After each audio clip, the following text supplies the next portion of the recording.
Samedi 30 décembre 2017, messieurs, dames, bonsoir et bienvenue à ces 19h45 de la télévision Labari.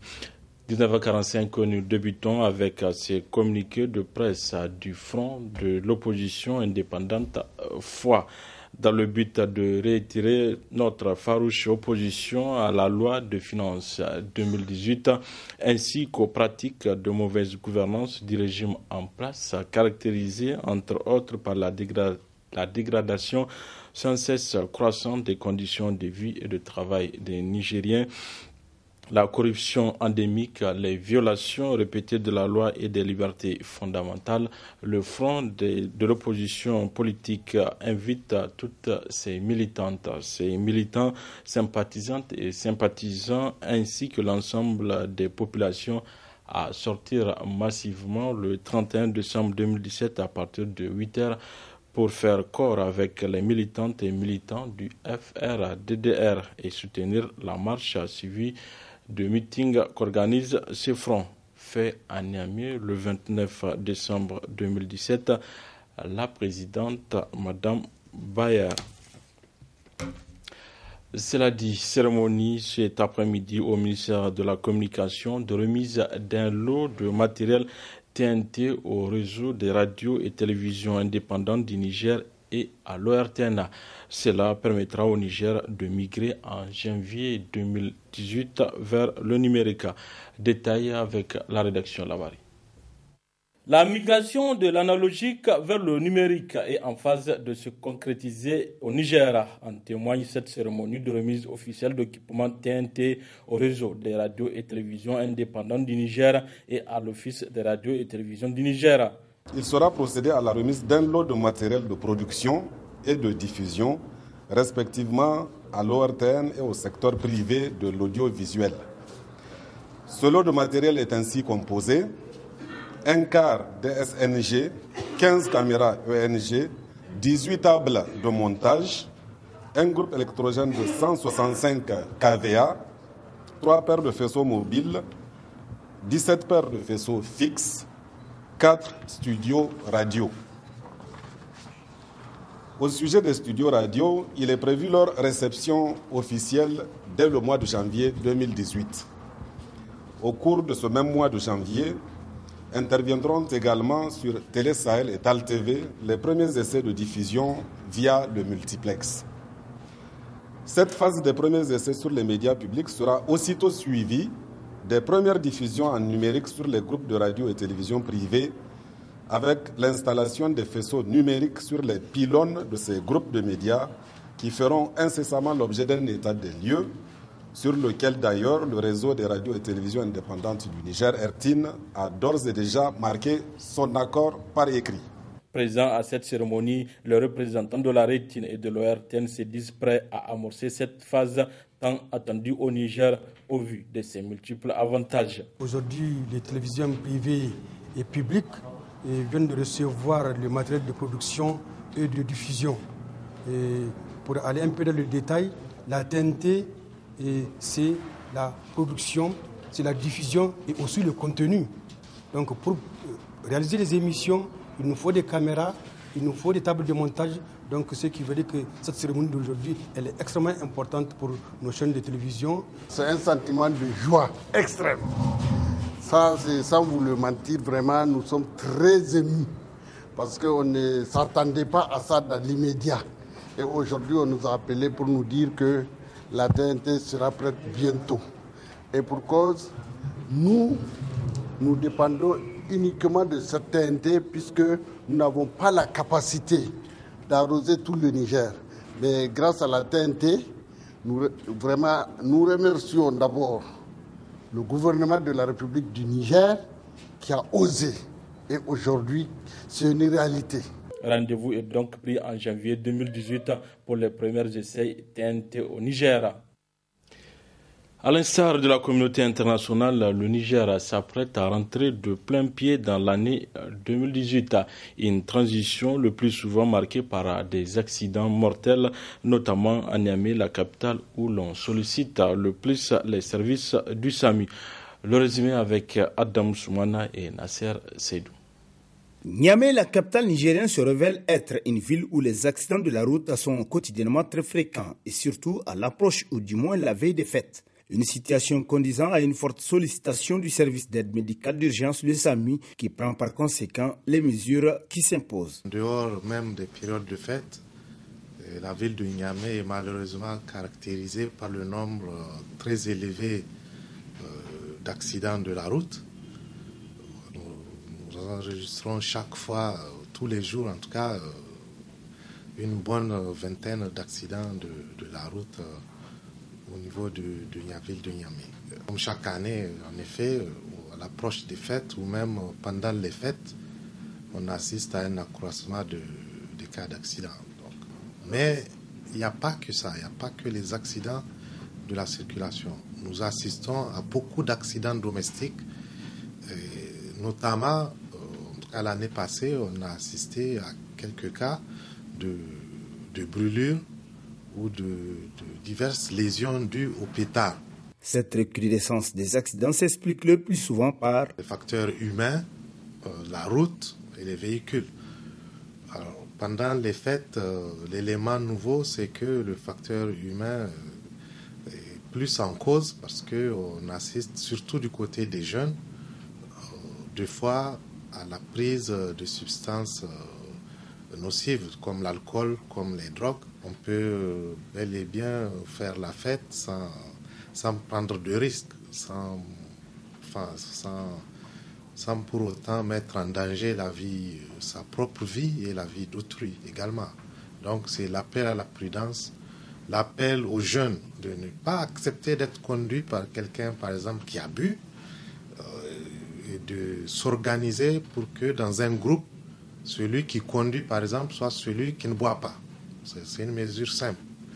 Et donc aux usagers en général d'être prudents sur les routes et de faire preuve d'un peu plus de patience dans la conduite. La vie humaine étant sacrée, chers usagers de la route, prenez soin de vos vies et celles d'autrui afin d'éviter que les familles passent la fête en deuil. Alors, prudence, prudence et encore prudence. Cérémonie d'installation du conseil d'administration de la mutuelle des travailleurs des eaux et forêts ce matin dans les locaux de la direction nationale de lutte contre l'ensablement du fleuve Niger. Objectif, rendre plus opérationnel et officiel les réalisations de la dite mutuelle. Nafissatou Hassan et Ibrahim Abdou.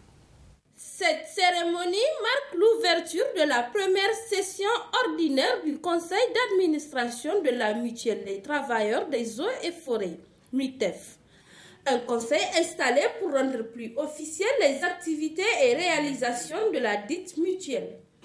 Depuis la mise en place du comité directeur de la mutuelle, plusieurs activités, dont entre autres, ont été mises en place. La formation des camarades en natation et en secourisme ont été réalisées. Actuellement, nous poursuivons les opérations de réhabilitation et d'extension du siège national. Aujourd'hui encore, nous allons procéder à l'installation du conseil d'administration, l'un des organes indispensables au fonctionnement de notre mutuelle. Il veille non seulement à l'application des orientations déterminées par le comité directeur, mais aussi opère à des vérifications, des contrôles et ne saisit de toute question intéressant la bonne marche de la mutuelle. Présent pour la circonstance, le ministre de l'Environnement et du Développement durable a rappelé à l'assistance l'importance du conseil d'administration dans la mise en œuvre du plan d'action de la dite mutuelle. Le conseil d'administration est une obligation statutaire. En effet, selon l'article 32 du règlement intérieur de la mutuelle, le conseil d'administration est l'organe administratif de la mutuelle, d'où l'importance de ces assises afin de donner les orientations précises au comité de direction. Aussi, je vous rappelle que la tenue de cette session dénote, si besoin est, de la vitalité des organes d'exécution et d'animation de votre association. Du moins, je le relève. Pour cette session, vous allez examiner et adopter le manuel de procédure et le plan d'action de la mutuelle pour les 2 années à venir. Par ailleurs, cette session coïncide avec le démarrage très prochain des prestations de la mutuelle au profit des adhérents qui attendent impatiemment ce moment pour alléger l'effet de la cherté du coût des produits de santé, ce qui contribuera, n'en point de douter, à améliorer significativement leurs conditions de vie. La cérémonie de cette première session ordinaire du conseil d'administration de la mutuelle des travailleurs des eaux et forêts a été sanctionnée par une visite guidée des nouveaux locaux de la dite mutuelle. Ouverture ce matin à la salle de réunion de l'arrondissement communal Niamey 5 d'un atelier organisé par SOS Civisme Niger. Objectif, mûrir les réflexions pour la définition des stratégies et actions de pérennisation de la démocratie communale participative Niamey 5. Nafissatou Yahaya, c'est les images de Chebou Disso. Munir des réflexions pour définir des stratégies et actions de pérennisation de la démocratie communale participative, c'est le but de cette rencontre organisée par l'ONG SOS Civisme. Une rencontre qui fait suite à la 2e phase du programme d'appui visant à promouvoir cette démocratie au profit des populations de l'arrondissement communal Niamey 5. L'atelier qui nous réunit aujourd'hui est une sorte d'atelier bilan des activités menées durant 3 années de mise en œuvre du programme, mais aussi et surtout une occasion pour définir les stratégies et actions pouvant contribuer à la pérennisation de cette démocratie communale participative dans l'arrondissement communal Niamey 5. Il s'agit pour vous, en tant qu'acteurs ayant accompagné le processus, d'identifier les bonnes pratiques résultant de la mise en œuvre du programme de démocratie communale participative, de définir les stratégies permettant de les reproduire continuellement dans le 5e arrondissement communal, d'identifier les problèmes et les obstacles potentiels à la pérennisation de l'expérience et de proposer des solutions pour surmonter ces obstacles. Occasion pour le coordonnateur national adjoint de l'ONG SOS Civisme d'exposer la vision de son organisation en initiant ce cadre d'échange. Au cours de cette 3e année qui constitue aussi la dernière de mise en œuvre du programme de l'arrondissement communal Niamey 5, la stratégie adoptée a été celle d'un retrait progressif à travers le transfert de compétences et de responsabilités aux acteurs de la société civile que vous êtes.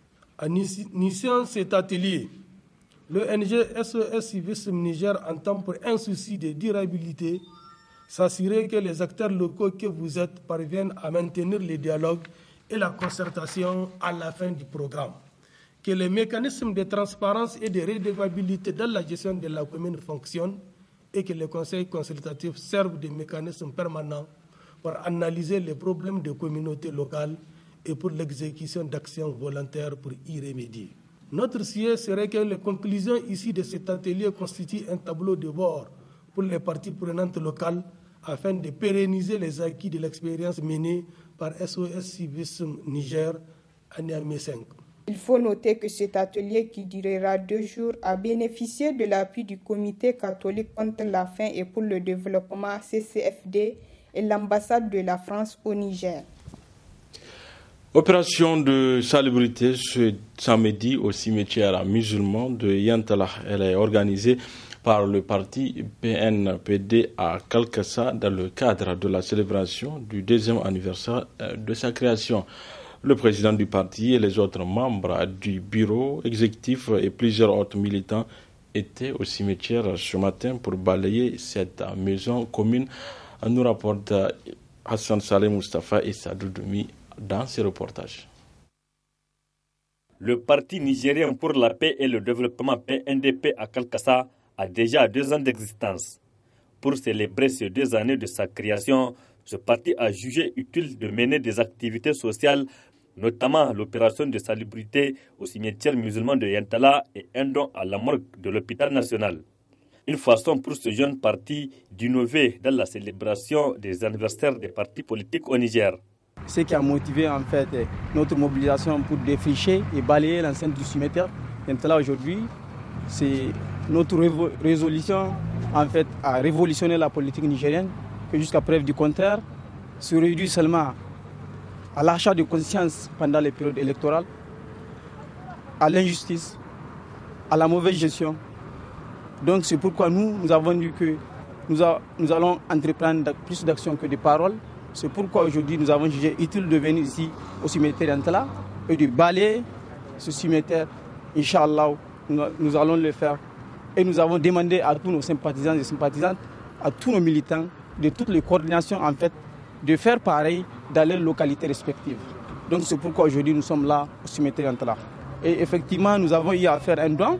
Donc nous avons amené en fait des tissus rubans, des nattes et surtout des savons aussi pour pouvoir faire le stage en fait des dépouilles à la mort. Ça nous va directement au cœur parce qu'ils ont travaillé au niveau du cimetière, ils ont fait un don au niveau pour la morgue et nous demanderons à chaque Nigérien de leur emboîter le pas parce qu'au niveau de la morgue de l'hôpital de Niamey, on a vraiment des problèmes de ces genres-là. Donc une fois de plus, ils nous sont venus en aide. Nous ne faisons que les remercier.